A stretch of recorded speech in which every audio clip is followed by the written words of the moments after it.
Bismillahirrahmanirrahim. This is Shakil Ahmed from Aspire College Thoker campus. Students, today we'll discuss about different types. Last video में हम लोगों ने asexual reproduction in animals को discuss किया था, उसी के एक दो points हमने अभी discuss करने हैं। तो हमारे पास आज point है identical twins से। Identical twins is a type of asexual reproduction. इसकी बेस सेक्सुअल ही होती है, लेकिन बाद में बाई चांस वो हम देखेंगे कि ब्लास्टोमर्स बनते हैं और वो दो डिफरेंट ऑर्गेनिजम्स में डेवलप हो जाते हैं, तो दीज आर आइडेंटिकल ट्विंस। तो वो जो हायर एनिमल्स जिसमें इंसान भी शामिल है, उनमें ज़ाइगोट फर्टिलाइजेशन के बाद डिवाइड होता है, क्लीवेज होती है और वो दो ब्लास्टोमर्स में चेंज हो जाता है। बाई चांस क्या है, वो दोनों ब्लास्टोमर्स एक दूसरे से सेपरेट होंगे।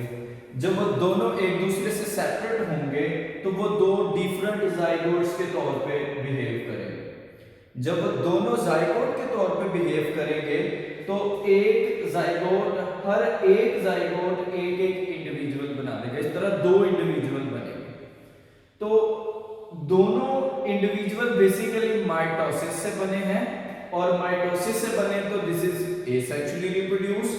अगर ये एसेक्सुअली रिप्रोड्यूस हैं तो फिर इनको जेनेटिकली आइडेंटिकल भी होना चाहिए। ये जेनेटिकली सेम होंगे, इनका जेनेटिक मटेरियल सेम होगा, लेकिन इनके फिंगरप्रिंट्स डिफरेंट होंगे, वो इन्वायरमेंटल फैक्टर्स की वजह से, बट इनका जेनेटिक मेकअप सेम होगा।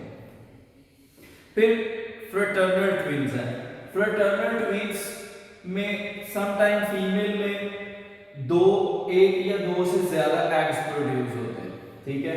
तो वो एग्स जो प्रोड्यूस होंगे फीमेल में, वो तमाम एग्स फर्टिलाइज हो जाएंगे। जब वो तमाम एग्स फर्टिलाइज होंगे और वो मजीद ज़ाइगोट्स बनाएंगे, और इनसे बनने वाले ऑफस्प्रिंग जो होंगे वो डिफरेंट जेनेटिक कॉम्बिनेशंस वाले होंगे। उनका जेनेटिक मटेरियल डिफरेंट होगा क्योंकि उनके डिफरेंट ओवम बने थे और उनसे ज़ाइगोट बने और ज़ाइगोट डेवलप हुए। अब देखें, इस तरह के जो ट्विंस होते हैं उनको हम लोग ट्रिपलेट्स भी कहते हैं या फ्रेटर्नल ट्विंस भी कहते हैं। दो तरह से पहचाना जाता है, फ्रेटर्नल ट्विंस और ट्रिपलेट्स। इनके बारे में ये भी एसेक्सुअली रिप्रोड्यूस होते हैं, और इनके बारे में भी ये कि इनका जेनेटिक मटेरियल डिफरेंट होगा, क्योंकि इनमें डिफरेंट प्रोसेस होता है, डिफरेंट सोर्स होते हैं इनके ऑर्गेनिजम्स के, ऑफस्प्रिंग्स के, तो इनका फिर डिफरेंट जेनेटिक मटेरियल होगा। देन बच्चों, हमारे पास सेक्सुअल रिप्रोडक्शन है। ये सारा हम लास्ट टाइम एनिमल्स में सेक्सुअल रिप्रोडक्शन को डिस्कस कर रहे थे, जबकि अब हम स्टार्ट करेंगे सेक्सुअल रिप्रोडक्शन को। तो सेक्सुअल रिप्रोडक्शन के बारे में मैं बताता चलूं। बेसिकली एसेक्सुअल रिप्रोडक्शन प्रिमिटिव है सेक्सुअल रिप्रोडक्शन से। इसका मतलब सेक्सुअल रिप्रोडक्शन एडवांस है और एसेक्सुअल रिप्रोडक्शन प्रिमिटिव है। अब सेक्सुअल रिप्रोडक्शन की कुछ कैरेक्टरिस्टिक्स हैं जिनको हमने डिस्कस करना है। इन कैरेक्टरिस्टिक्स से हमें पता चलेगा कि कैसे ये चेंज आता है। जैसे देखिए, सेक्सुअल रिप्रोडक्शन लीड्स टू, अब it is leading to production and union of gametes. इसमें प्रोडक्शन ऑफ गैमेट्स होती है और यूनियन ऑफ गैमेट्स होती है, मियोसिस होती है। अब गैमेट्स फॉर्मेशन होगी through the process of meiosis. Meiosis के जरिए गैमेट्स बनेंगे और गैमेट्स में फिर जेनेटिक रिकॉम्बिनेशंस होते हैं। जैसे हमने पढ़ा हुआ है, हम नेक्स्ट 21st चैप्टर जब पढ़ेंगे तो उसमें भी हम डिटेल में डिस्कस करेंगे, लेकिन आप लोगों को पता है कि during meiosis non sister homologous chromatids के दरमियान सेगमेंट्स एक्सचेंज होते हैं ड्यूरिंग मियोसिस। तो वो सेगमेंट्स के एक्सचेंज होने से वेरिएशंस आती हैं, रिकॉम्बिनेशंस होते हैं, तो हम ये कहते हैं कि ये जेनेटिक रिकॉम्बिनेशंस होते हैं मियोसिस से।